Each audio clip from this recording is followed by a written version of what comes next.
Good evening, Gills fans. Welcome back to the latest episode of Gills in the Blood TV and episode 10 of Gills in the Pub. Obviously joined by Reece and Jack, as is the norm now. 1st of September was our last episode. I think we were top of the league. We'd won 4 out of 6. We were keeping clean sheets galore. Lots has happened, gents, since then. Plenty to get through tonight. But first of all, hope you're both well. And again, as always, appreciate you both coming on. Good, mate. How are you? I'm getting there. But this is good. About football tonight. Fair enough. Reece, you good? Yes, not too bad, mate. Hope you're well. Yeah, we're getting there. One day at a time, one foot in front of the other, like I keep saying to everyone. Right, let's get into this. And I think it's fair to say, Gills fans, that the majority of the episode will be taken up discussing the sacking of Neil Harris, the whys and wherefores, his replacement, Stephen Clemence, and the early part of his reign. And whatever else comes up, we've all written notes. There's some sort of agenda, but we will just talk and see where it takes us. So let's go all the way back to the last episode. Like I said, gents, we recorded it on Friday, the 1st of September. We went to Grimsby the day after. So I've included the Grimsby result because it was part of that weekend when the show went live on the channel. And at that point, we played 6 in the league. We'd won 4 and we were top with 12 points from 18, I think. And we'd also seen off Southampton by 3 goals to 1. A performance that I know Jack probably wants to talk about before losing to Luton in the next round of the same competition by 3 goals to 2. Fair to say, quite a bit has happened since. Yep. Yeah. Possibly blindsided by it at the time, I dare say. I don't know about you guys. I didn't see it coming.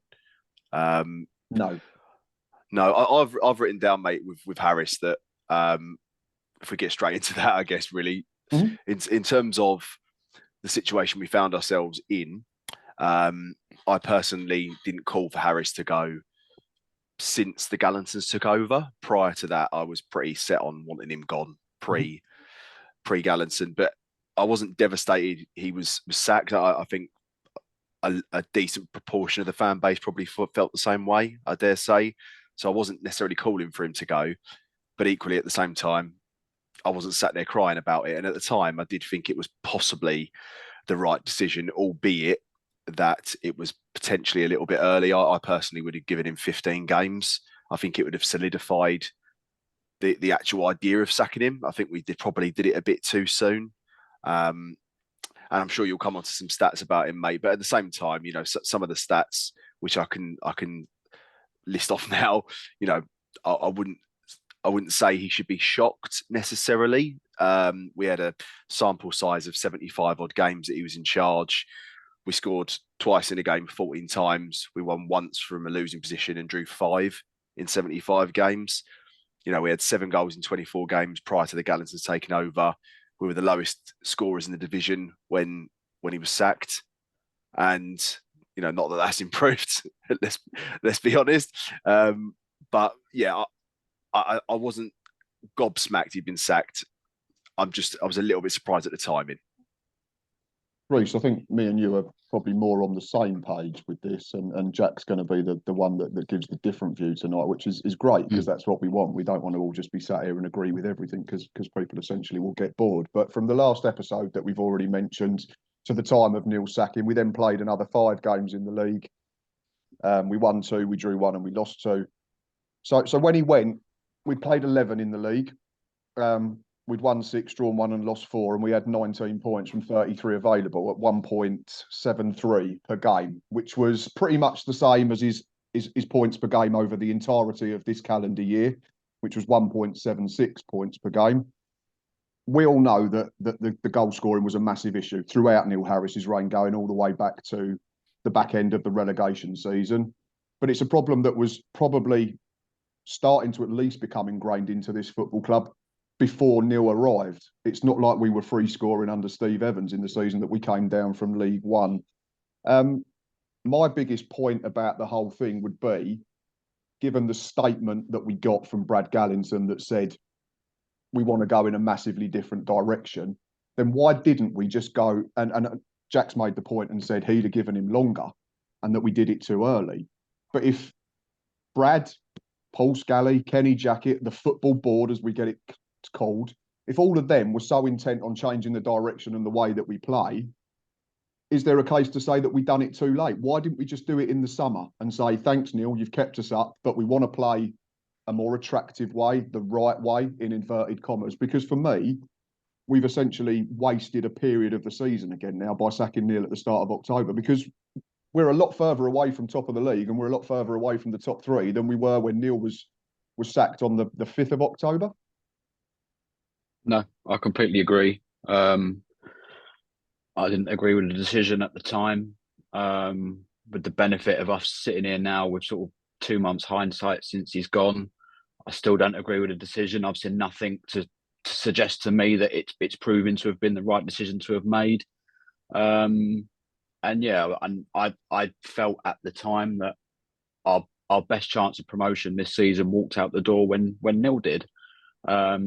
I completely agree with what you say, is that it made no sense to give Harris all of pre-season to have a recruitment team bring in players to play in a Neil Harris team, to then 2 months into the season rip it apart when, yes, obviously the couple of results before the sacking happened weren't great, but in the general grand scheme of things, we were going along okay. We was a point off the automatic promotion places.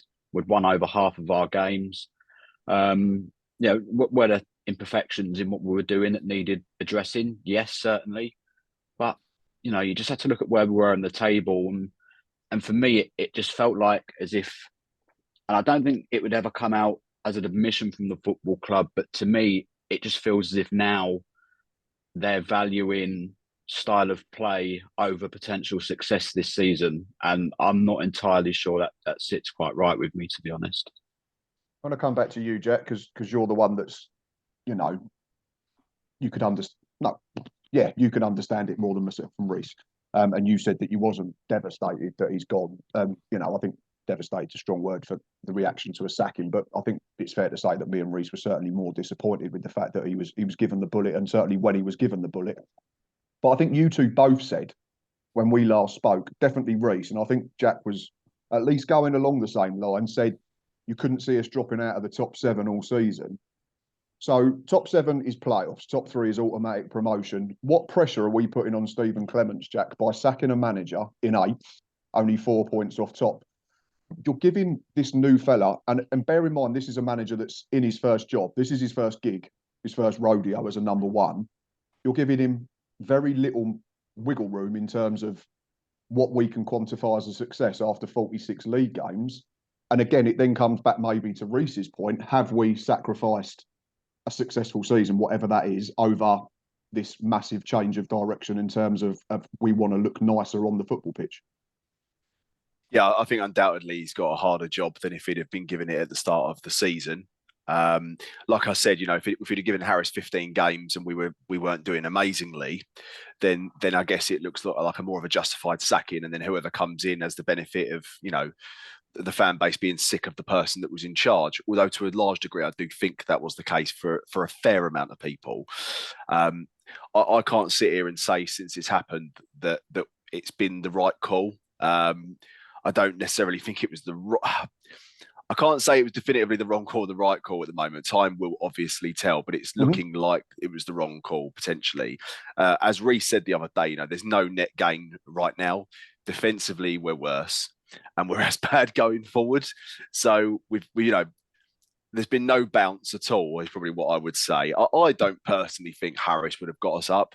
I don't think the way his team played would have been sufficient enough to have got us up automatically, and we may have sneaked the playoffs, but I don't think we'd have gone up through them. That's ultimately my end thinking. I know I said 3rd on our last episode, but I do think we possibly wouldn't have gone up with the way we were playing. And just to cover the style point, mate, I've said this before. I think a lot of people I don't know what Gallinson and the board actual thinking is around this, but I think a lot of people are possibly getting hung up on the idea that we've changed from Harris because we wanted pretty football. I don't think that's necessarily the case personally. For me, in your you don't think that's what you want, or you don't think that's what the football I don't think that's necessarily. Well, I don't think that's necessarily what the fans were calling for. I think for me, I don't know what the board thought. What their thinking was, whether they wanted pretty football or not. But for me, I don't think anyone's sat here going, we're craving possession-based football, especially in League Two. I think what's been missing is an attacking intensity and really going for it in games. And by the way, this hasn't improved under Millen or Clemens, so I'm not, suggesting it's got any better. But during Harris's reign, in many games we were passive, and regardless of whether you like long ball or not, if you look at under Pulis, for instance, I would love to remember that era. We played a long ball style. No one moaned about it because the team was relentless in attack. They had intensity about them and they attacked. They were defensively sound, but they attacked. And I think that was ultimately Harris's downfall. The football was too passive. The players, in my opinion, didn't put in quite enough effort. And ultimately that's carried on. So, like I said, we're in no net gain at the moment, but the players need to look at themselves a bit here. And ultimately, Clemens needs time. But for me, if I look at it now, Harris couldn't get him playing, Millen couldn't get him playing, and Clemens at the moment can't. Salford aside, can't really get him playing either. So the common denominator at the moment, for me, is the players. Yeah, and we've written that down, so we'll come on to that. Just to look at some more stats, Reece, again, and Jack rightfully pointed out the issues in front of goal, which were woeful. There's no point trying to dress it up as any other way. And I know Jack sort of half tongue-in-cheek the other week said that Stephen Clemence had got us to score 3 in a league game after 2 matches. But again, there's no consistent sort of theme to suggest that we're going to suddenly be free scoring because we went to Tranmere the week after that and went back to our bad old ways of being pretty useless in both boxes, unfortunately, despite having loads of ball and that type of thing. But the big thing for me under Harris was, although we didn't score loads, we were defensively very sound. And I think we know the problems we've coming from behind, but I don't think we lost the game when we scored the first goal. We was only conceding a game this season under Neil, and that's gone up considerably to 1.8 per game under Keith Millen's 5 games in charge, I think it was. And at the moment, it stands at 1.5 conceded per game under Stephen Clemence. So if you couple that with the fact that the output's not really gone up at the other end, 0.82 for Neil Harris, 1 for Keith, and 1.25 for Stephen Clemence. Like Jack said, there's still no net gain, is there? We're still in arrears in terms of what we're scoring and what we're conceding per football match. No, it's really weird because I put 4 stats down comparing under Harris to post Harris, and I've got that this is including all competitions because I was going to exclude the cups, and I thought, well, no, actually, if anything, the cup should reflect worse on Harris because we played Southampton and Luton, whereas since he's gone, we've played Fulham's kids and Hereford. But despite that, Portsmouth's reserves. Yes. Our win percentage under Harris was 57%. It's 41% since he left. Our lead points per game was 1.7 under him, 1.3 since he's gone. And yeah, we was conceding 1.14 per game under him, 1.75 since he's gone. But the really weird irony of it is that despite the fact that statistically we're worse in every single department since he left, we've gone up a place. We're 1 place higher up in the table now than what we were when he was sacked, which probably doesn't speak an awful great deal about the quality of the division outside sort of Stockport, Wrexham and Notts County, really. But the caveat to that, though, is that we were 4 points off top and 1 point off third when he went, and we're now... That is true. That is very 11 true. points off top and 6 points off third. So you say it's weird because we jumped a position, but we're miles further off in terms of points. So again, I think it comes back to the point you both made that the league's very odd. I think anyone can beat anyone. So in that sense, I suppose we have to take it as a positive, is the fact that we've had these issues. We've basically had 2 months now of transition, if that's what we want to label it, and we're still in touch and still only 2 wins away from automatic promotion places, which is probably, does that mean we're overachieving? Well, when I look at Bristol Rovers a couple of seasons ago, mate, and they were what, 19th, 20th at Christmas, weren't they? And they ended up going up automatically. So it's not a reason to necessarily be too downbeat at the moment. I think, like I say, we're in a worse position than we were before Harris went, in my opinion. But it's not a terrible position. No. And ultimately, if you look at how bad the stats are for us, the fact we're 7th is staggering, really. So it's actually, if we flip it, it is a positive. The fact we're still unbelievably in the playoffs with a -7 goal difference. I'd love to know if any team's ever been there on that at this stage of the season. The fact we're there suggests that if we even remotely start clicking, we could go up automatically, mate. I think, but like I said, the players have got to find it in themselves. That I'll circle back to that. And you talked about the Southampton game, and I know you two disagree with this, but ultimately we absolutely destroyed Southampton, and we were. I say about intensity. There was an attacking intensity. We chased every single ball down. We were great out of possession. We got balls into the box. We took shots rather than passing. When the chance arose, and we scored 3 times. We looked fantastic, and I argue the point that it's not possible in League Two. And although they've got better players than us, probably Wrexham were exactly like that against us a couple of weeks ago and beat us pretty easily. And it's one of those games, along with Grimsby, where I felt the players showed no real effort. I think if they even remotely put a little bit of effort into the way they're playing, and Clemens said otherwise, he thought they put effort in. I don't think they did at all. But if they start actually looking like they give a, then I think the world's our oyster potentially. But it's up to them to start translating it, regardless of the style. That they've got to really start playing with an intensity and actually looking like they want to win a game of football. I think they know they're good footballers, but I'm not convinced many of them are really focused enough to get us promoted at the moment. Right, so let's concentrate then on the players and the recruitment in the summer, because I think it's fair to say that Kenny Jackett and Andy Hessenthaler did a brilliant job in January to get us from, 6 points adrift at the turn of the year to comfortably finishing 17th and even having aspirations of the top half for a small period of time. So there's a lot of good stuff that Kenny and Hesse did in that transfer window. Is it fair to say that, well, let me ask you, Reece, as well then, on Jack's point then, do you think that players are not putting in effort, or do you think it's a case that maybe the recruitment wasn't quite as good as we initially thought, and now we've maybe got a slight case of square pegs and round holes, which then may affect performance and make us look lopsided, which in turn could make us look lazy, lacking effort and that type of thing? Yeah, I think I said to someone else on the effort point, I can see why that tag is being labelled at them at times, but I also think part of it might just be where, like we all know, we're like, if we score the first goal in a game, we look like we're full of effort, we'll work as hard as we can to defend that lead, and generally we do. And I think it's the reverse side of that, is that once we concede a goal in a game, it does generally look like the players themselves know they're beaten. All belief drains out of them. And I think as a result, it sort of looks as if we're just very lethargic, very lackluster in terms of ideas. In terms of recruitment, I think the thing is, you're right, they did an excellent job last winter, because we had to get it right, otherwise we was going to be going out the league. But I suppose the point I probably make is that it's probably easier to recruit to make a jump from 24th to 17th than it is to then make that jump from the middle of the pack to a promotion contender.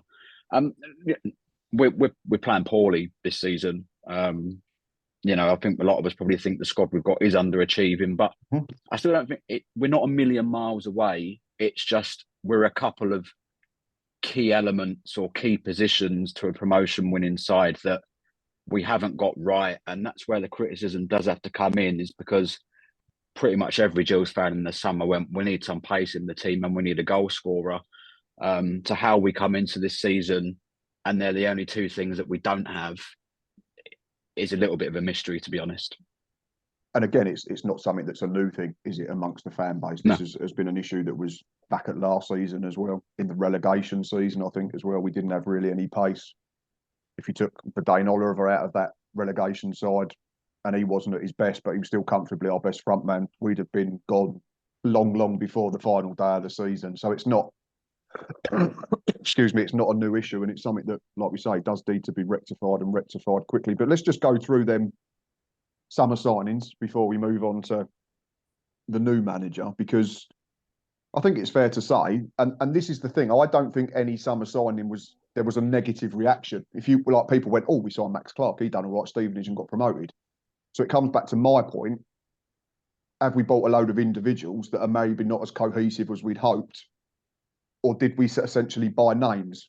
The one that comes to mind is Johnny Williams, a very good player, probably should be playing League One, has played in the Premier League, still only 30 years old, but he struggled to find a place in our team, much in the same way that George Lapsley did at the back end of last season. He's been shunted out to the side. His best position's probably centrally. Can we now get them both in the side, playing this 4-1-4-1 that Stephen Clemence seems to be implementing? So if we go through the signings, I just want to get a rough idea. So success, failure, just to make it easy, or not sure. So Max Clark, I'll come to you first, Jack.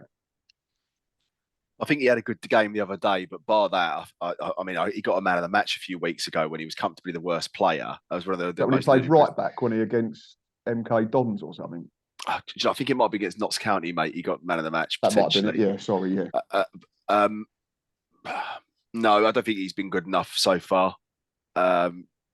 He's probably one of our more disappointing signings in terms of how he's played, but not versus the hype around him. So it's not disappointing versus maybe someone who's a bigger name, potentially, shall we say. But I don't think he's been amazing. No, he's not been absolutely shocking, but he's been average. I'd say it probably comes down to the fact that he didn't expect us to maybe sign Scott Malone afterwards as well, Reece. So I'm going to give him that benefit of the doubt. But I think it's fair to say that he's not been as good as we'd hoped when we've seen him play, has he? No, probably not. But it probably is more difficult for him when he's not consistently playing week in, week out. He's sort of just having to come in as and when to sort of try and fill in and do a job. So, yeah, he's obviously nowhere near the level Scott Malone is. So yeah, it is what it is. But in hindsight, obviously, you'd like to think if the recruitment team had known Malone was going to be signing from the start, then we probably wouldn't have signed him anyway. So yeah, I think to say he's a failure is a bit harsh, but yeah, I'd say he's not been great. Probably labelling it like that's probably a bit, because there's obviously circumstances surrounding all of them. So I think we'll just have a chat about each of them then. I think ultimately, mate, all of them, collectively as a squad, regardless of whether they're new signings or not, they are underachieving. That is probably the key takeaway from all of this. So I don't think many of them come away with much credit, but we'll carry on and see. No, and I suppose the ones that we need to look at essentially are probably attacking ones then, to make this section a bit quicker, because you'd say Connor Marston has probably not been as good as what we've seen before, but he's getting there now. I think Tuesday was very good. There's another discussion that would probably take up a whole episode, was that Maxima made Connor Masterson look better, in my opinion. And I've had a discussion with a few people on Twitter and Facebook about this over the last couple of days. But I think, are we all in agreement that Connor's probably not quite hit the heights that we'd seen previously so far? Yeah, no, I'd agree. I think he was probably one of the ones most affected by Harris leaving, I'd probably say. Yeah, and I don't think he was doing too well at hiding that fact either, to be fair to him. It's taken, like you say, a few weeks to get back on to where he needs to be. Johnny Williams, we've already sort of touched on, a very good player, but struggling to find a role at the moment, and fingers crossed that Stephen Clemence can unlock that. I think there's been flashes since Keith Millen, ironically, took over, because he'd coached him at Crystal Palace, so he knew more about how to get the best out of him. But Scott Malone, I think, started very well, dropped off a little bit, hasn't been quite the same since he had that injury a couple of games ago. Or when Harris left again. Potentially, yeah, that was, although he was very good against MK Dons immediately afterwards and actually scored what turned out to be the winner. So that would be the caveat to that sort of theory. I thought he was decent against MK Dons. Long live the fist bump as well. I think he has tailed off. Yeah, I think that's fair to say over the last few weeks. Yeah, I'd agree. I'd say the same for OG as well. Same absolutely, kind of lines, absolutely, yeah. So then we look at the attacking players, Ashley Nadders and Connor Mahoney and Macaulay Bonne. I think it's fair to say that only Connor Mahoney, you would say, is a quantified success at the moment based on what we see with the naked eye and numbers in terms of goals and assists. I think he's at 4 goals and 4 or 5 assists in all competitions. He's our top scorer. He's our best player. He's technically our best player. Oh, but I suppose people would say, does he go missing a little bit at times? Probably. He probably does need a little bit more consistency, but he's critical to everything we do at the moment. We don't put together an awful lot of good attacking football, but any that we do, he's involved in it. He's the one that is quite willing to have a go from the edge of the box, where everyone else just passes the responsibility on and just moves it sideways. Yeah, and absolutely. He's scored 4 times from it, hasn't he? So that's it. He's not scored a tap in yet, has he? I think all 4 have been from 18 yards plus. Morecambe smashed one in the top corner. Swindon away was outside the box, albeit got a deflection. Salford was outside the box.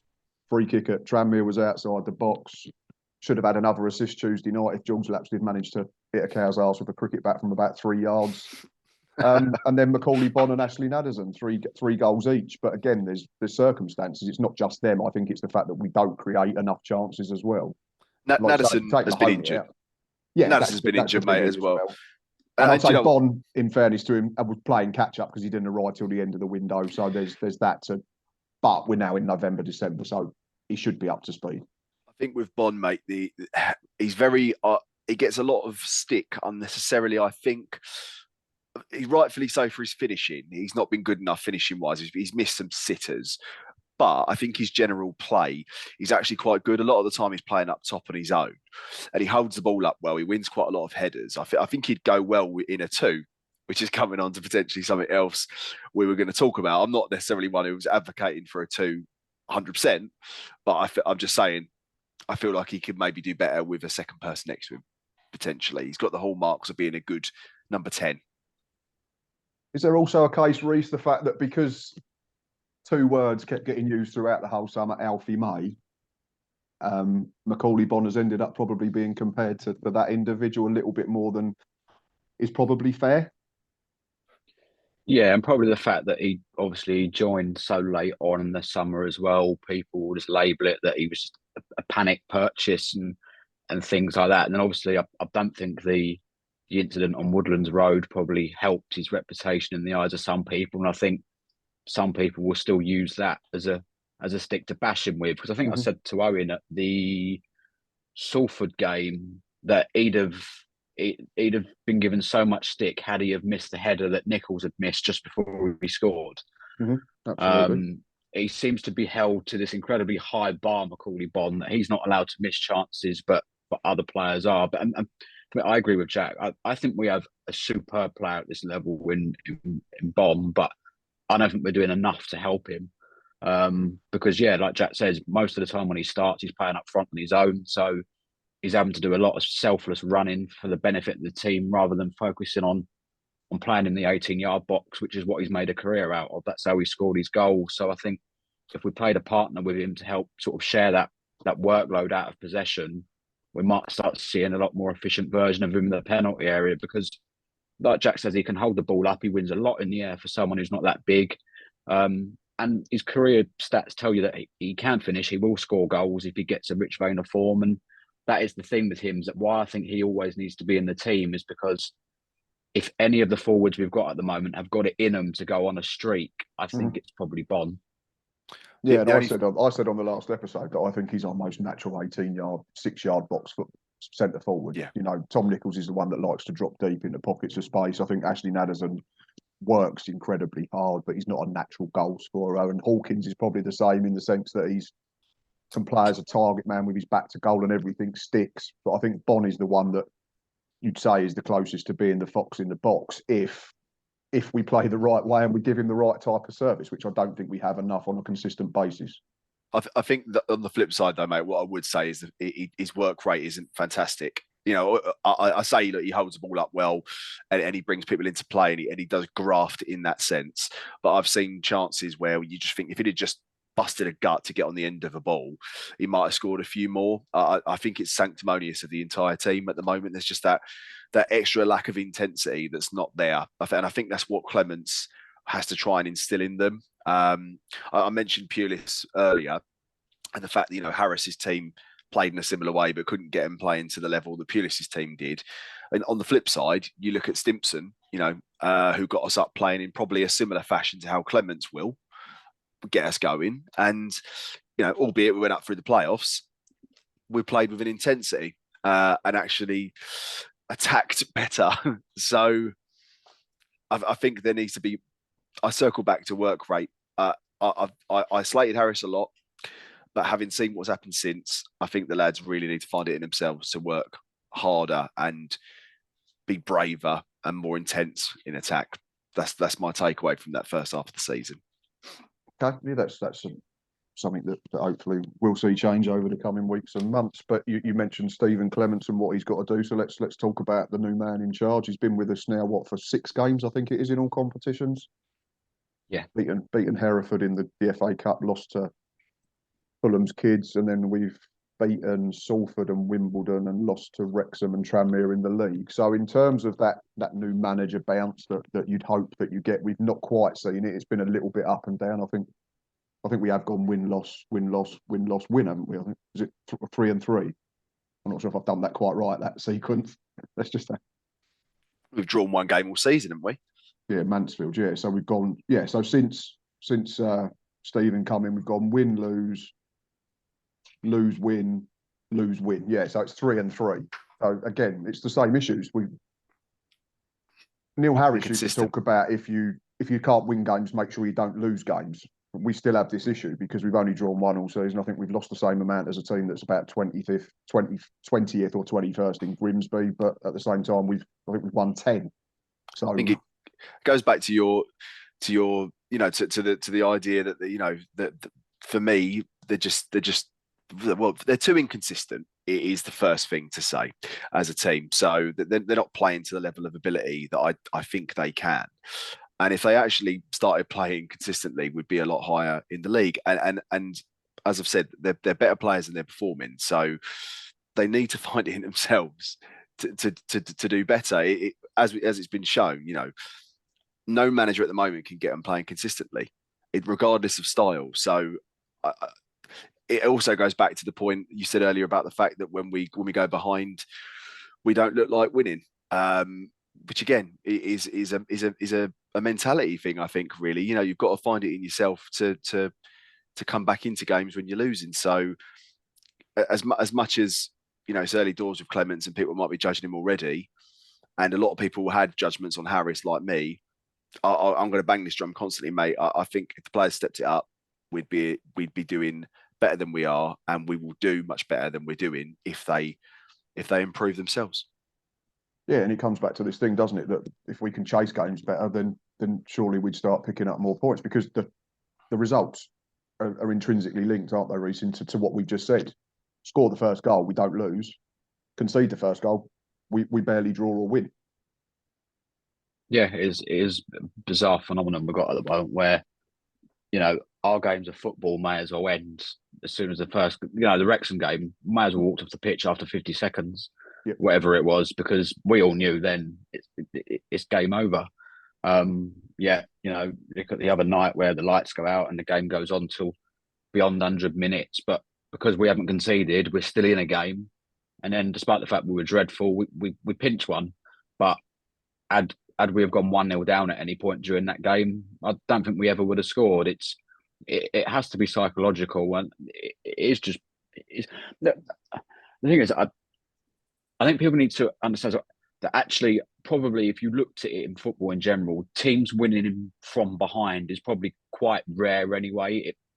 Probably if you go 1-0 down probably 20 times and you win any more than 3 or 4, then you've done very, very well. But it's the fact that it's not necessarily just the fact that we don't find the goal when we go behind. It's the fact it just never even remotely looks like coming. No. is the problem. It doesn't even, and this is probably where Jack's element of sort of the players showing that little bit of intensity comes into it, because whether it's Clemence, whether it's Millen, whether it's Harris who's in charge, if we're 1-0 down, these people aren't going to be telling the players not to try and score a goal. Yet we're never behind, and it looks like we're sort of throwing the kitchen sink at an opposition to try and get a goal. It just sort of we passively move the ball around. We get 8 opportunities to cross it into the box, and we'll turn 7 of them down. And in the one we do, we overhit the cross and things like that. And that's where Jack's right. Is that I just think the intensity at times is just all wrong. And I'd say that it's coupled with the fact that there's a massive lack of confidence in themselves to be able to come from behind in a football match. So again, it's not a good combination, is it? It's similar to if you concede too many at one end and don't score enough at the other. You're always going to be sort of treading water a little bit. But it's strange though, because then we've had instances like Morecambe this season where we won in front but got pegged back, and then we very quickly found the gear to go again and get back in front. You wouldn't think the mentality wise would be that different. You've conceded a goal, just react to it and go and do the right thing. So if someone equalises against us from us already being in front, we can do it. Salford a couple of weeks ago. Yeah, I was about to say that. So I think maybe it's a home thing. Yeah, it's probably more difficult Possibly, to think of a game where we've come back and equalised in an away game. I'm struggling, mate. I think I don't know what the exact Doncaster, form is. It's but poor, isn't still it? lost. Doncaster, but still lost 2-1. Our away form's appalling, isn't it? I haven't actually looked at it properly, but especially since Harris left, I don't think we've won an away game, have we? I could be wrong there. Wyndham. Oh yeah. It's not been amazing though. 1-0, ironically. Yeah, and we obviously went 1-0 up. I read the other day. We've got the most wins this season by one goal in the entire Football League and the Premier League, which when you look at it is not actually a terrible thing. You know, from a defensive mentality perspective, they're clearly, when they don't concede anyway, you know, they're a good team and they're solid, but like it just goes back to that confidence and ability to get back into a game after conceding. If they don't concede, they're a very decent football team mentality wise. But I think ultimately as well, you know, you can defend as well as you want, but if you don't attack with an element of intensity, it doesn't matter if the other team doesn't score. Like the other day, that could have been 0-0 all night, couldn't it? Based on how the team was playing. You know, ultimately got a lucky break come our way, but we need to be better than the other night. Oh yeah, there's no disputing that. I think the goals well worked. I wouldn't say it's just a lucky break. I think Macaulay Bonne does really well to be fair. That's what you want him in the 18-yard box for, to win that first contact, and we don't do that enough. I think the only type of goal, aside from that this season, I can recall as scoring was probably George Lapsley against Morecambe. Corner came in and Ethan Coleman headed it back from the far post and Lapsley found himself in a similar position. We don't do that enough. I was saying to Stocky Tuesday night on the Matchday Live, when was the last time we scored a goal where we managed to release a centre forward one-on-one and he put it away? I think I can recall Bonne doing one. But Bonne against MK Dons, but it was a defensive pass, wasn't it? Yeah, he nicked That's what I was going to say, yeah. And I think even the Accrington one was just that Naderson scored was a poor defensive header that Nichols just reacted to. So it's not like we played through a side and someone's had to scamper away from the halfway line. Probably the best example was probably Swindon, and then but Bonne missed. So there's again all the issues that we keep talking about are at the same end of the pitch and have been for a long time. Back to Stephen Clemence, though, we've already sort of touched on the fact that he was coming in and there was immediate pressure. Well, no, let me rephrase that. When we sacked Neil Harris, we all thought there was going to be immediate pressure on whoever the new man was because of the fact that we'd sacked Neil in 8. So in a weird way, Reece, I'll come to you first. Did the drop-off in the interim period, where I think we only won 2 and lost 2 out of 5 or 6 under Keith Millen, where we dropped further away from where we was, has that kind of in a weird way helped Stephen Clemence in terms of expectations have then dropped off in that 4 or 5 week period? Will that help him a little bit in the long run?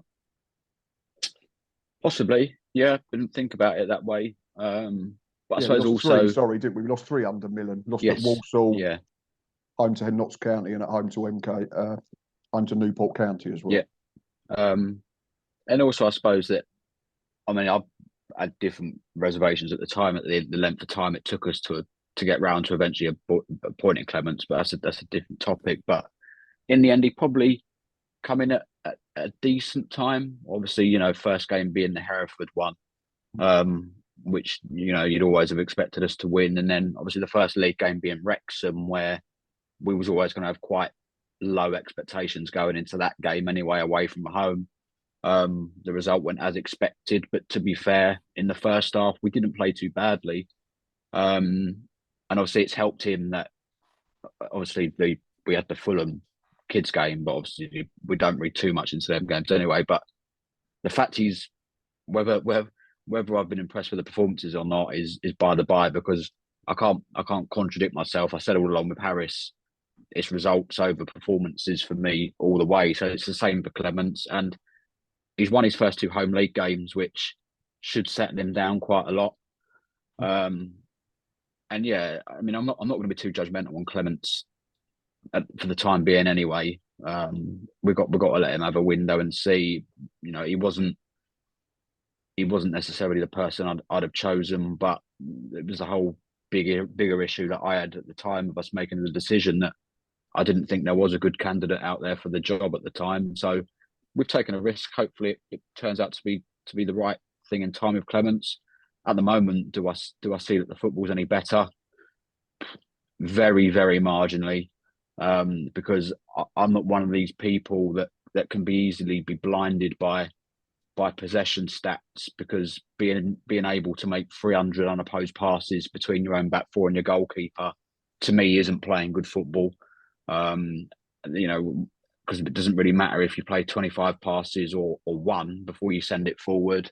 Ultimately, it comes down to, once the ball reaches the final third, you've got to have a little bit of nous, a little bit of bravery, and a little bit of quality to make something happen, to create chances and score goals. And whether it's been Harris, whether it's been Millen, whether it's been Clemens so far, that area we still need an awful lot of work. I'm glad you said that, because I was just looking at stats, and I'll come to you as well, Jack, to get your opinion on it. But the last couple of games of Harris's reign were Mansfield and Crewe, I think. Mansfield, I think it's fair to say we were very good first half. I think that the nature of the equaliser probably threw us off kilter for the last period of that second half, for that first half, sorry. And then Mansfield, you have to give them credit, were a good side, and that's why they've only lost one league game all season. But we completed 276 passes against Mansfield. And I think if you asked 100 Gills fans, 95 would say we played very well that day. I've just looked how many passes we completed against Tranmere. Have a guess. 290. At 600. 559 completed passes. And yet, I think if you ask the same question to 100 Gills fans, was that one of the worst performances of the season? I think 95% would say yes. So it backs up Reece's theory that you can have all the possession in the world. If you don't do anything with it and you're poor in both boxes, it means absolutely jack. I mean, that's quite literally my point earlier, mate. To be honest, you know, I weren't sat there banging the drum of possession-based football. That's not. No, which is why I wanted to ask you to be clear what you meant earlier when we was differentiating between whether it's what you want to see or whether it's what we think the board want to see. I think personally the board want to see this wonderful sort of tippy-tappy style, and I'm not sure that we can get that consistently in League Two. They're League Two players for a reason. If they could play that way all the time, they'd probably be playing in the Championship, or dare I say, at the Premier League. No, I agree, mate. It depends what they mean, or what they took from attacking football, because I think that's a lot of the criticism that the club got under Harris was we don't play attacking football. But it depends what your definition of attacking football is. For me, as I've said, attacking football is, you know, if I go and buy Football Manager, right? If I go by this, what I would prefer, get the ball as quickly forward as possible. Doesn't need to be on the ground, just with an attacking intensity. Get the ball into the box, shoot on sight when you can, and have players running in behind. That to me is attacking football. That doesn't necessarily mean you have to play possession-based football. If anything, possession-based football is the absolute opposite of probably attacking, to be fair, because you don't spend most of your time attacking. You just grind teams down with so much possession that they end up chasing the ball for so long that it's almost rope-a-dope. But yeah, I'm not one massively for possession-based football, and I'm not convinced that is going to be the way that gets us promoted. It's going to be ultimately scoring more goals by hook or by crook, whatever means that is. And if the board have appointed him on the basis of possession-based football, then I think it's an error. And I agree with Reece. Which is why, sorry to interject, which is why when the statement came out, I thought there should have been more of an explanation from the football club, because all we got was this generic programme notes that you get with every sacking. If you're going to make a statement sacking a manager in 8th position who's only lost 4 out of 11 league games and is 4 points off top of the league, you've got to give good reasons, is my opinion. And I got slated for asking the question. But we still don't know what this change of direction is, do we? Because we're all sat here and we're none the wiser, the three of us. So surely there's plenty of other Gills fans that are probably asking the same question, at least internally.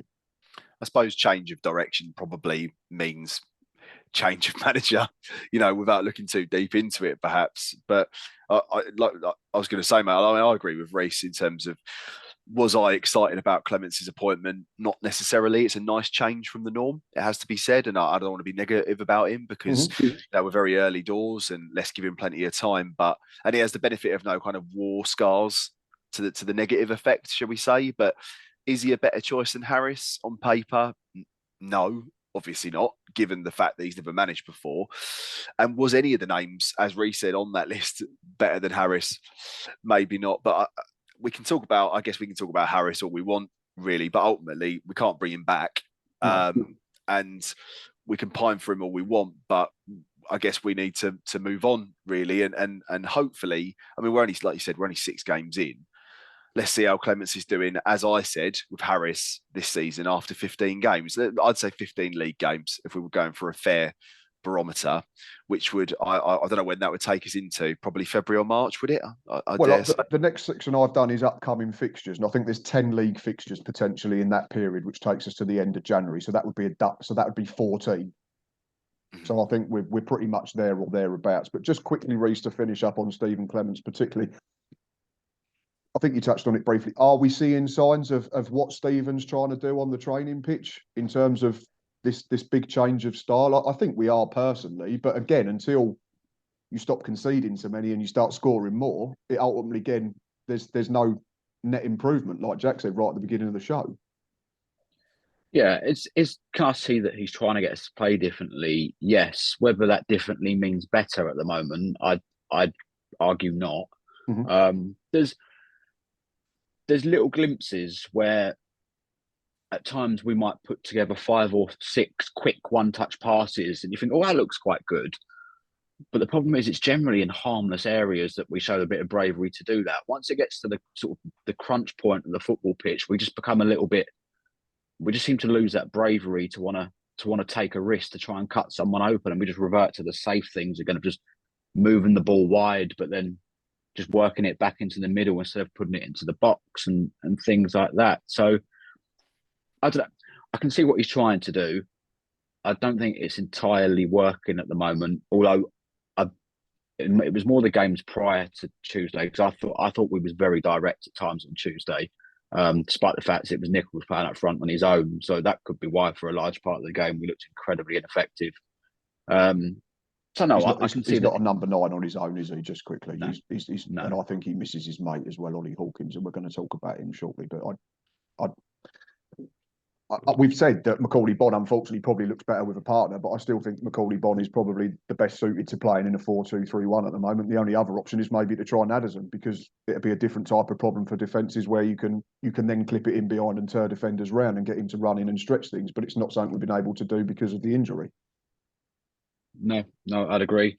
Or if he wanted to try and get 2 of them into the team, I still play one up front. I'd possibly consider playing Naderson wide from the left at the moment, because without wanting to be too harsh, because he's still very new to the level and stuff.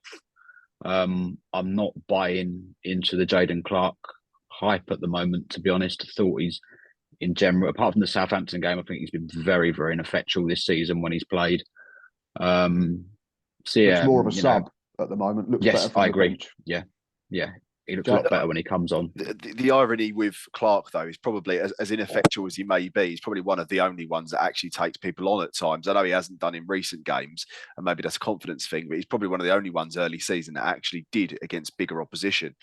So, I do agree with Reece's point earlier, mate, as well. I mean, I've wrote down about recruitment myself, and we need pace. I mean, Naderson in games, start of the season when he wasn't injured, it's probably no surprise we won games with him playing, because we stretched teams. And although we still only scored 1 goal, a fair amount of them came from his hard work, to be honest. So I think ultimately the lack of pace and a lack of a goal scorer, we said it in the summer. We said the recruitment was a 9. Maybe that was an overstretch from the lot of us. But equally, as I've said, even if you consider it a 9 or an 8 or whatever, they're still performing lower than the score of what the actual business was on paper, and pace is the main thing we need to add, I think, personally, in January. And we've not really spoken about them, but you have to. I love Hess, absolutely love the bloke, but there is an element maybe where you look at it and think that they're not coming in. We always look for a martyr, don't we, and someone to blame. And I'm not trying to do that, but the recruitment team have got away with things a little bit in terms of criticism. It has to be. I think they have, yeah. It's fair to say that they've got away with this a little bit scot-free. Everything's been the talk of, it's the players or it's Neil Harris and his tactics, but you can only work with what tools you're given at the end of the day. And they do seem to have gone under the radar a little bit here, Hesse and Kenny Jackett. And again, it's not a blame game, but if you look at the absolute pelters that Nicky Shorey got, then surely we have to be asking similar questions, maybe on a slightly smaller scale, about Hesse and Kenny Jackett, don't we, Reece? Yeah, I'd agree. Obviously, like Jack says, we all sort of said in the summer the window was quite decent, and and people may throw that accusation. And I think, yeah, we did say that, but also we as supporters, we just judge signings on paper. We're not the ones being paid a decent wage to recruit with the sole purpose of building a fully functioning football team. And I'd argue that we haven't done that for whatever reason. We'll never know the truth about May.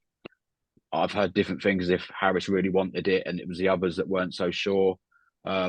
Obviously, there was a fans forum when the talk of Akinyemi was going around, and they sort of Kenny and Hess said as if essentially they weren't convinced. Well, in hindsight, maybe they didn't get the report right on that one, because he's admittedly a level below, but he's scoring an awful lot of goals. I was just looking, and looks like he probably got curious attributes we may well have found quite useful this season. Yeah, I think if you look at it, it's a combination of probably all three things potentially. The recruitment, they didn't quite get it completely right in key areas, pace and a goal scorer in particular.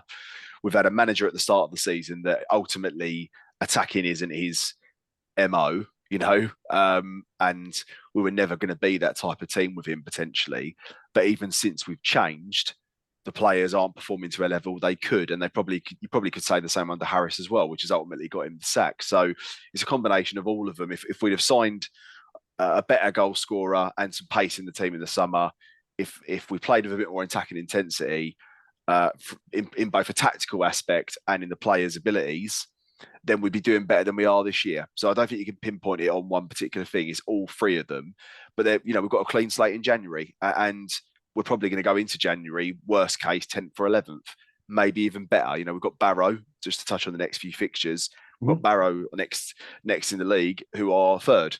So that's a genuine promotion 6-pointer in many respects. If we win that, we're right back in the mix from an automatic perspective. So it's not all doom and gloom, but there's plenty of improvement to be had out of the entire football club at the moment. Not to be too negative, we've ridden the crest of a wave for quite some time now, but there are improvements that can be had.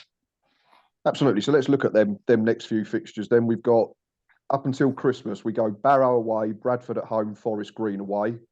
And then Boxing Day, we go home to Crawley. Then a couple of days later, we got Sutton at home, and then we go to Colchester New Year's Day. So 1, 2, 3, 4, 5, 6. That's not the most horrendous run of fixtures, is it? I know Bradford are starting to pick up, but I think they've only won twice away this season. Barrow, I think, is fair to say, is comfortably the most difficult one on paper based on league position. But you'd be disappointed if we didn't win 3 of them, wouldn't you, Reece? Yeah, I'd say from then 6 games, we have to be, at the very minimum, be looking at double digits for points. Although saying that, obviously, you say that Sutton, Forest Green and Colchester are in there. I don't know if you've got the league table up, but our record this season against teams down that bottom end of the table is horrific. So knowing what we're like, I might be more confident about us getting a result against Barrow than Forest Green at the moment. I think with this league, if you look at this league, mate, like you look at all of them teams, regardless where they are in the league table, other than probably Wrexham, I wouldn't even put Stockport or Notts County in this argument, to be honest. The only team where I looked at and thought we're probably going to lose this is Wrexham. Every single other game is winnable, home or away, in my opinion. And that's the beauty of this league, and underlines how much we're underachieving with a -7 goal difference. It's that they probably think the same of us, to be honest. There's no one that you look at and go, other than maybe Wrexham, I think we're probably going to lose that. Personally, you'd say different in League One, and we did do so in League One. So that's where the improvement needs to come. It's a poor league, and we need to be doing better than we are. Right, so let's look at that then, just to go on what Reece said. So Bradford currently sit 14th. We've played every team below there. So 15th, Newport lost, Harrogate beat, Doncaster lost, Salford beat, Walsall lost, Grimsby lost, Colchester lost, Tranmere lost, Forest Green to play, Sutton won. Yeah, as confidence still. Great, is it? But it's where we want to be. If regardless of current form or what we've done so far, if we want to be in and around the top 7 or looking at the top 3, we've got to be looking at surely picking up 5 points from them 3 Christmas fixtures: Crawley, Sutton, and Colchester. Minimum of winning 1 and certainly not getting beat. And then after that, Stockport, but that's got an asterisk against it because obviously that could change depending on Saturday's result against Charlton in the FA Cup. Then we go to Accrington, then we host Forest Green, and then go to MK Dons. So again, similar to Jack's point, if you was looking at that set of fixtures, the only one you'd really go, is going to be really, really tough, aside from Barrow, is probably Stockport, because they're top of the league. But again, it's not a game where we should go into it with any fear. We played them last season, and we probably had a worse team back end of last season, and we was 2 minutes away from beating Stockport at home. So I think the next 10 are probably something that we should target at looking to try and win 5 or 6. Is that realistic? I think so. I think so. And with it, I think we also need to see some more signs start emerging of what this style is, and it actually starting to translate into more chances and more goals. Because ultimately, that's the reason why Clemens is here. He's here to get us playing better football and scoring more goals. But the pressure he's under is that's why I do feel for him a little bit. And I think he has come into a tricky job with it being his first one, that he's got to completely transform the style of a football team whilst still delivering results. Because, I mean, everyone will have, some people will say that it might be a season where we take 2 steps back to take 3 forwards in the long run with the style of play. But for me, with the business we've done in the last 2 transfer windows, this season isn't one to be just plateau in the middle of the table. So when Harris was sacked, my stance was and still is we have to make the top 7. So I won't judge Clements against that until the final game of the season, and we'll see if we're there or not. But no, I hope to see sort of, and if it's not going to be massive leaps, I know it's going to take time, but he's obviously had 6 games now. I'd like to think at the end of the next 6 games, I can look and say, yeah, the performances, the chances created, the amount of goals we're scoring is improved in the second set of 6 to the first 6. And if so, then I think people will be quite content with the way he's ticking along. But if the next 6 games just follows the same pattern of the last 6, where we win 1, we lose 1, we win 1, we lose 1, it'll be sort of over halfway through the season then, and we won't have changed anything from where we were in game 1, really. Yeah, that's a fair assessment. It's and I think we all said, and I think to make it clear, is that all 3 of us are going to back Stephen Clemence until he really gives us a reason to not back him, and that's clearly not going to come now after half a dozen games. So we're all going to be supportive of Stephen Clemence and what he's trying to do, but we have to talk about the reasons as to why we got to this point. January, I think we know, is key. I think there's been talk of FFP a little bit, and we might have to shift a couple out to get a couple in. So I've written down players that I think could move on in January to free up wages to get us that couple of players that we want. And I think we're all pretty much on the same page in terms of someone with pace that can play out wide and a centre forward.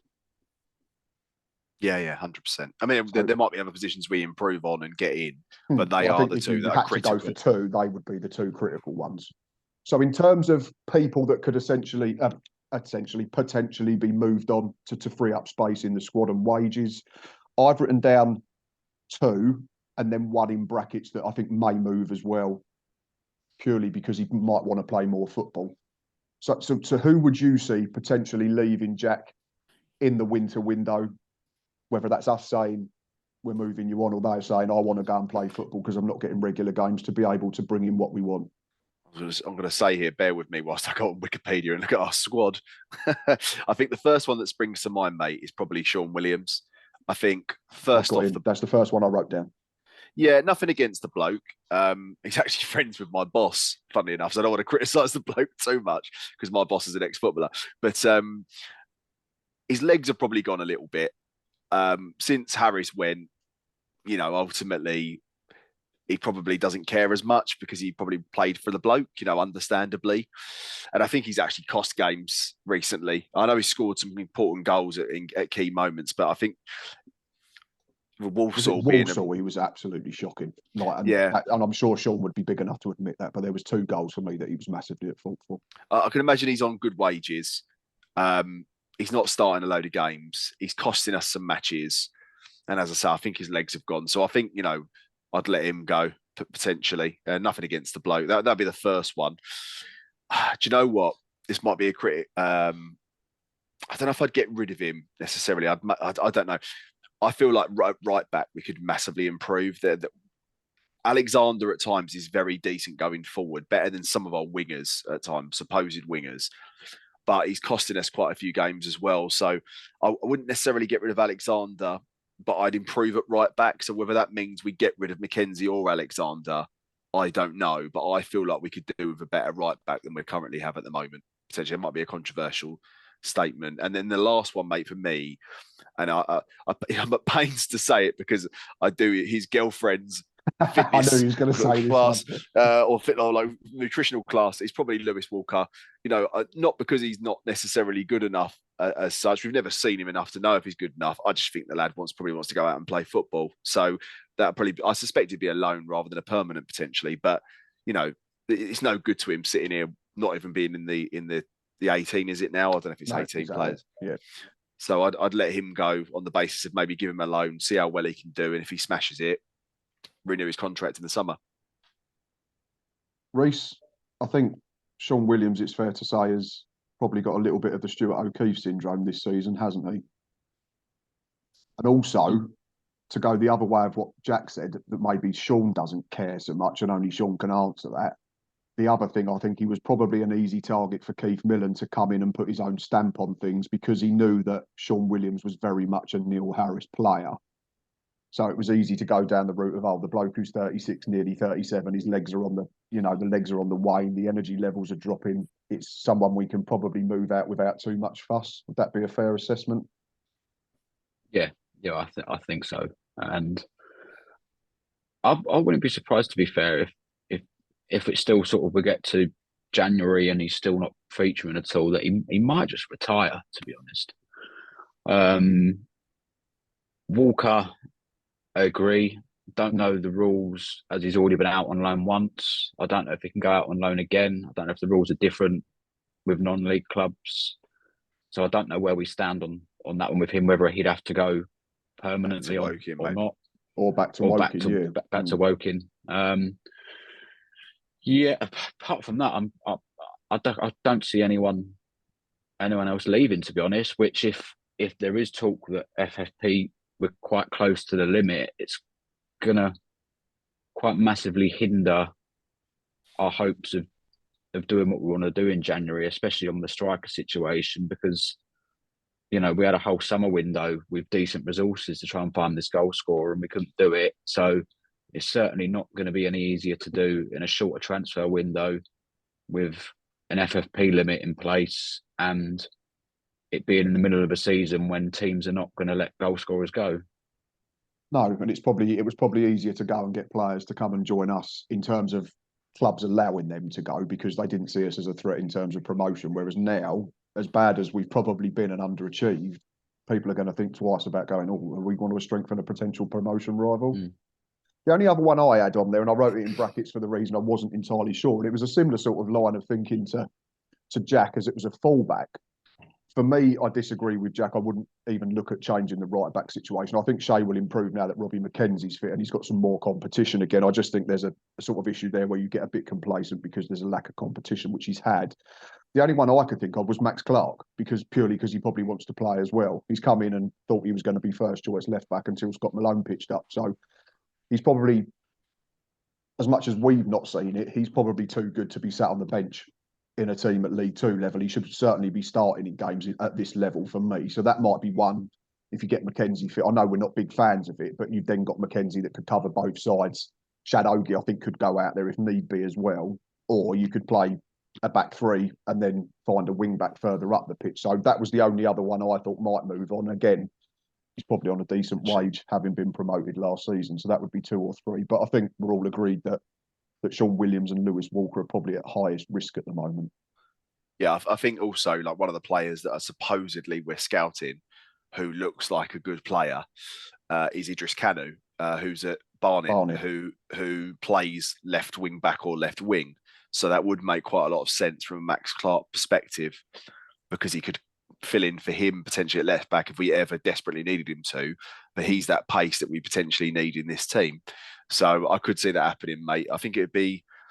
I don't know if he'd want to do it, Clark, maybe. I don't know how great that looks on your CV as a footballer, whether they care or not, 6 months in and leaving, whether they consider that at all in their mindsets as professionals, I don't know. But yeah, I could see it happening, mate. Definitely. And I think just to briefly go back to the right back situation, I think Alexander's cost us quite a few goals in recent games, and I don't think he's been brilliant. in any game in recent times since maybe Harris lost his job. So maybe I'm being overly critical there. I thought he was very good against Salford. I thought he was very impressive against. I think he set up one of the goals as well. And again, it comes back to your point about generally he's good attacking wise. But yeah, definitely. Yeah, I'd say you're being a little bit harsh. I can't. Can you recall specific goals that he's cost us or? In Newport, he was at fault for both of them, wasn't he? The first goal's a penalty, yeah, 100%. The back pass. The second one, I don't think's a penalty. So I'm not going to label that one as a foul. I don't think it's a foul. So then it shouldn't be given. 100%. Yeah, the first one, though, you're correct. Yeah, I'd forgot that one. It's a woeful back pass. I don't think either him or McKenzie are terrible right backs. By the way, I think for me, it's just that's the one position I look at and think we could do better there. And it's which one of the two would you lose? It's almost like you want the defensive aspect of McKenzie and the attacking aspects of Shea Alexander. If you could mould one between the two, we'd be absolutely spot on. Yeah, like if you said ultimately to me, like if we could improve their position, for me, one of them would be right back. So it's not to say that either the players are terrible. It's just when you look at it and say on paper, where could we improve? Striker, pace, i.e. a winger, and potentially a right back. That's not to be overly critical of the bloke or McKenzie either. McKenzie's probably more at risk in fairness because he's not as fast as Che. He's a Gary Neville style right back, and he hasn't played much this season, but equally he scored a few goals as well, and he's a utility man. So maybe I'm being harsh on the right back position in general. I just think it's one of those positions I've looked at and thought we could do better there, but maybe I'm being harsh. Yeah, and we've certainly got to think long and hard about what we move out so that we can get what we need in as well, isn't it, Reece? So I'm sure there's conversations have been going on for a while because we are only 5 weeks now away from the window opening. Couple of bits before we start finishing up. It was just something that I sort of thought of off the cuff because of the fact that he's been mentioned for the last couple of weeks, and I think Stephen Clemence has said in his press conference today that he's trained again this week on the grass. Is Ollie Hawkins, and we've already touched on Tom Nichols. I personally don't think is as effective without Ollie in the team next to him. Is it fair to say that Ollie Hawkins has been a massive miss this season? Probably more when Neil Harris was still in charge, ironically, because Neil was more inclined to maybe go two up top and play the old-fashioned 4-4-2, whereas we seem to have been that off completely now since Millen and now Stephen Clemence have come in. But what sort of role do you potentially see Ollie Hawkins having once he's back up to speed? Centre half? Yeah, well, you wouldn't have thought so with the ones we've got. I do think that we've probably missed Ollie a lot more than any of us probably thought we would. I certainly think we've missed him more than I expected. And I suppose with some of the players we've got now, his ability to protect the ball and for it to actually stick to him if we do have to go direct, you'd think we know it massively benefits Lapsley's game, and you'd think it would be the same for someone like Johnny Williams. If we've got a striker that can keep hold of the ball to allow players like that, our flair players, to get in and around him near the opposition 18-yard box. Whereas what happens this season too often is that we play one up front, we send the ball long to Nichols like we did Tuesday night, and it's not a knock on Tom because he's not that kind of player. It doesn't stick. We can't regain possession. We can't keep hold of the football. Whereas Ollie gives you that different dimension where, you know, Wimbledon on Tuesday, for example, wouldn't have seen our team sheet and the centre backs have gone, right, we both need to keep close tabs on him. Whereas what Ollie does is he takes two players to mark, essentially, which frees up space for others all the time. I remember the Swindon away game last season. He didn't score any of the goals, but him just being there and being the presence he was, I think, created a lot of the opportunities. And, you know, second half of last season, our goal record was fine. You know, we wasn't scoring 3-4 a game, don't get me wrong, but we scored two plenty of times. And yeah, that stopped happening, obviously, since Ollie's come out of the team. And I do think, you know, I look at Bon, I look at Nichols, and I look at Naderson, and I think all three of them would look like much better players and probably bigger goal threats if they were playing alongside someone like Ollie Hawkins. So, yes, the style of football is going to change, but I still think having someone like him available to us will be absolutely invaluable at times. Slightly different question for you then, Jack, because I think we all agree that the other three strikers that we've mentioned would benefit from playing with Ollie Hawkins. But could Ollie Hawkins essentially play as a single number 9 in this 4-1-4-1 that we play, and then you play off of him and you get your two number 8s closer to him, like your Lapsleys or your Williams or your wingers, I don't think so, mate, personally. But and there's nothing against Hawkins, but he's a better version of Bond at the things we've said Bond can do well in terms of holding the ball up and winning stuff in the air. But it'd be no different to having Bond with arguably a less mobile striker. So no, I wouldn't do that personally. And I think that kind of circles back to the fact that if you look at Bond, the poor bloke's had to work up top on his own. We're sat here going, well, why don't we play Hawkins with someone else? Why are we not doing that with Bond? I'm not one of these people that sits here and beats the drum of two up top. I don't profess to be in a tactical nous when it comes to football. I've played Sunday League, but we scored the least amount of goals in the league. We continue to persist with one up top. Why not try to? It would be silly not to, really. Even if Hawkins doesn't play this weekend or even at all for the remainder of the season, I still think Bond would be better in a two with someone else. So if Hawkins comes back, no, I would not play him up top on his own, mate, because he's proven to not work with someone more mobile than him, with similar attributes. That's fair enough. Like I say, it was something I was just putting out there. I wasn't suggesting it for any minute that we play him as a centre forward on his own, but I'm sure it's something that's crossed everybody's mind. But yeah, I guess Charlton is a decent opportunity to be able to experiment a little bit. Of course, it'd be nice to win and go through and get a big draw in the third round, but it's a game where we can get minutes into those that need it and maybe try one or two things. Last couple of bits then before we finish this one up. General stadium stuff has been going on since we last spoke. The electronic hoardings are all in now. Still this issue where the fact that we spend too much money on them and we can't get the floodlights to work for the entirety of a game. I'm joking. But they look bloody nice, don't they? It makes the ground look a lot more professional, a lot more welcoming. We'd already touched on the facilities in the last episode, the Rainham, the factory, the stuff in the Medway stand is a lot more accessible. It's easier to get a drink. It's easier to get a variety of foods, which is great. And then the last part, which I think has been very well received, is the new and improved club shop, which I went along to a couple of weeks ago and ended up spending far too much because Ava was with me.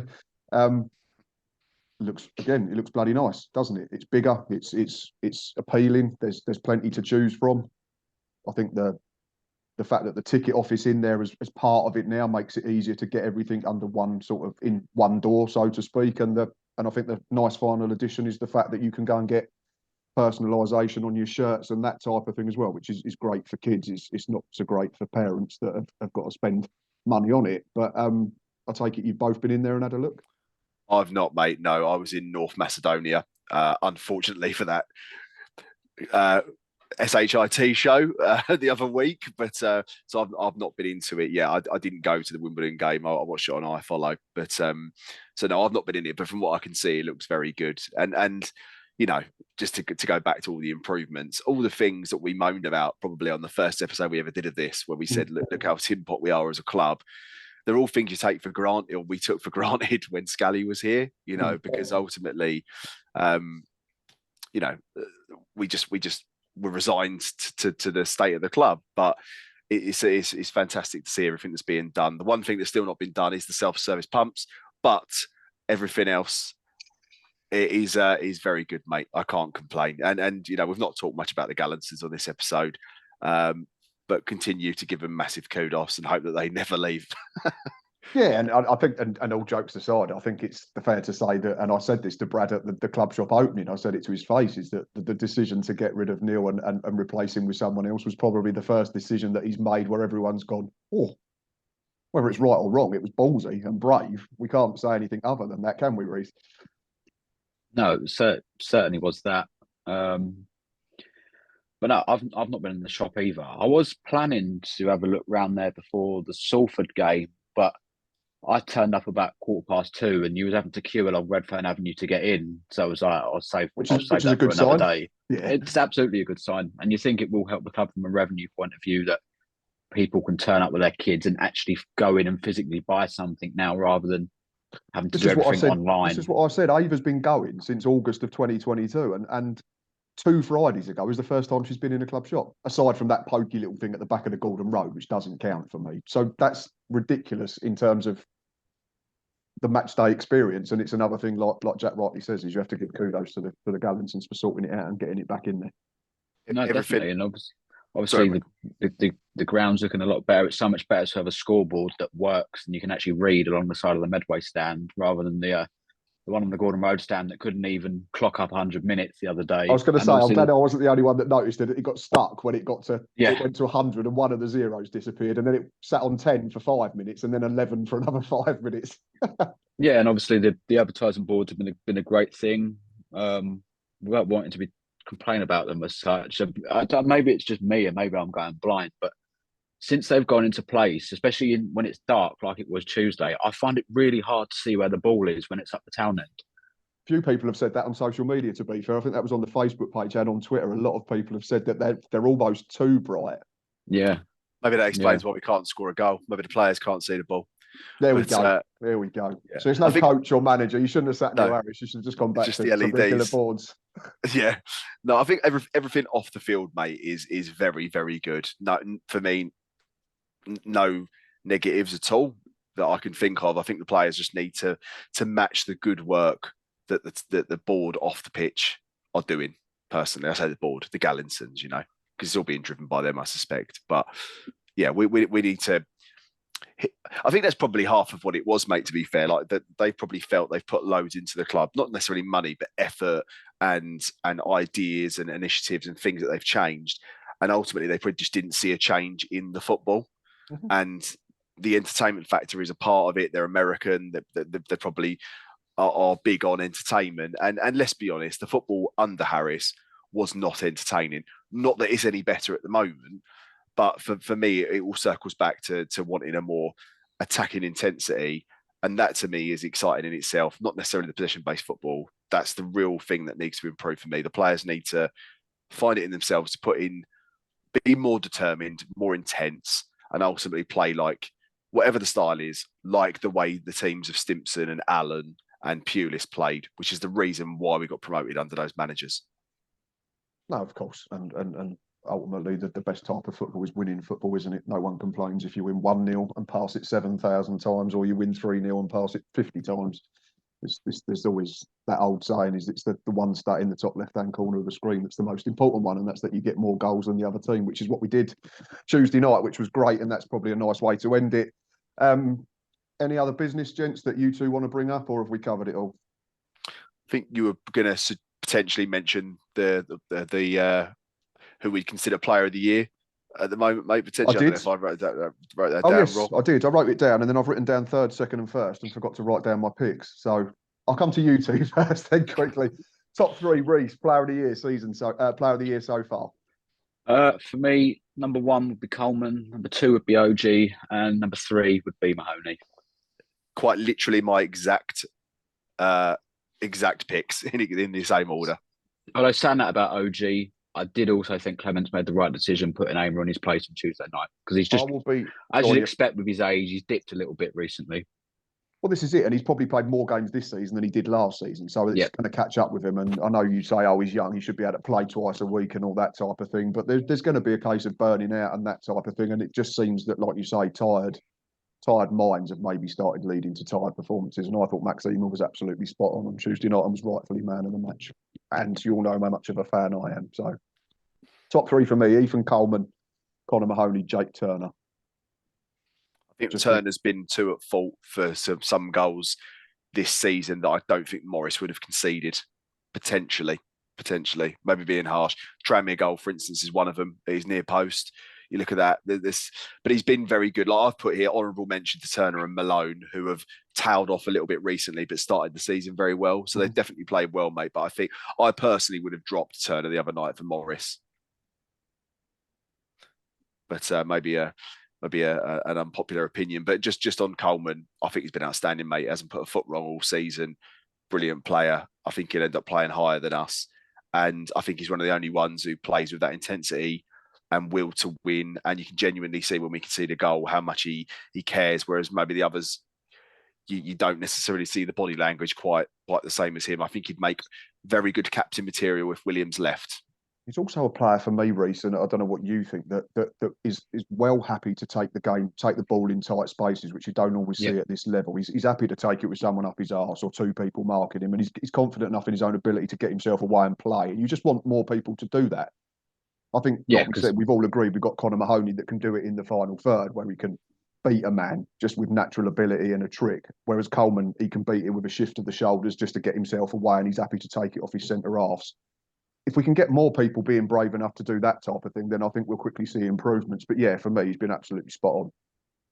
Yeah, no, I'd agree. I think that's one of the problems we've got at the moment that Clemens needs to address as he's trying to develop this style of play, that too often when our defenders have the ball, everyone just seems to instantly vacate the wide areas and we just leave massive holes in the middle of the pitch. And the only player that's ever around that kind of area is Coleman. Which is then what happens is then you go out to your full back into your centre midfielder and back to your centre half, and then the possession means absolutely nothing because everyone sort of, like you say, have gone and hid behind a marker a little bit. And that will take time. We understand that. Yeah, but he's robust. He covers the ground well. He's not scared to have a go from the edge of the box. He's quite unlucky not to have scored so far this season, to be fair. He's come close a couple of times. He's hit the post twice, I think, isn't he? Yeah. Yes. Yeah. So, no, I agree with Jack. Obviously, he got the armband, didn't he? The Salford game when Malone went off. Malone went off? Is that right? Did Malone go? Malone didn't play. No, Malone didn't play. Johnny Williams was captain. That's Sean Williams wasn't in the squad. Max Emer was on the bench. Malone was injured. Johnny Williams took it, and then Ethan Coleman got it. It's a bit like the Sven-Göran Eriksson days of England, isn't it? Just, I love it. I think you was next in line, Jack, to be fair, if you was there. I was in Macedonia. Oh, you could have it then, Reece. It's fine. Right. I think we covered it all. Jack said he didn't want it to last an hour and a half, so we better shift on because there's only 7 minutes until we hit that, and he's got to go and drive to London and back, which is not any amount of fun on a Thursday evening. So, gents, as always, it's been good fun. Appreciate your time. It's good to be back talking about all things Gillingham. And as always, if you're still watching at this point, then thank you very much. Please keep doing all that you do, liking, subscribing, retweeting, and all that type of thing. Initially, I wasn't going to be at the Charlton game at the weekend, but plans have changed, so I will be there, but I'll be in a different seat. I'm going to be in the top tier of the Medway stand to watch this one with Ava because I didn't buy tickets in time in the Rainham ends. Jack, are you going? No, mate, I'm not. Reece, are you going? Not interested anymore, Jack? No, we've got our football team Christmas do, so got to miss it. You're not going either? No. No, I have a personal engagement I cannot get out of, mate. My brother supports Charlton, as we've joked about before in the past. My family is made up of Maidstone, Charlton, and Millwall, and my next door neighbour's Fulham. So I've got a lot of enemies around me. So I would have liked to have gone to it, but no, I've got something else on, mate. But hopefully we win. Absolutely, yeah. Like I say, it's a bit of a free swing, and it'd be interesting to see what sort of route we go down. Quick score prediction, then no, forget that because we don't even know what the team's going to be. Until next time, up the Gills.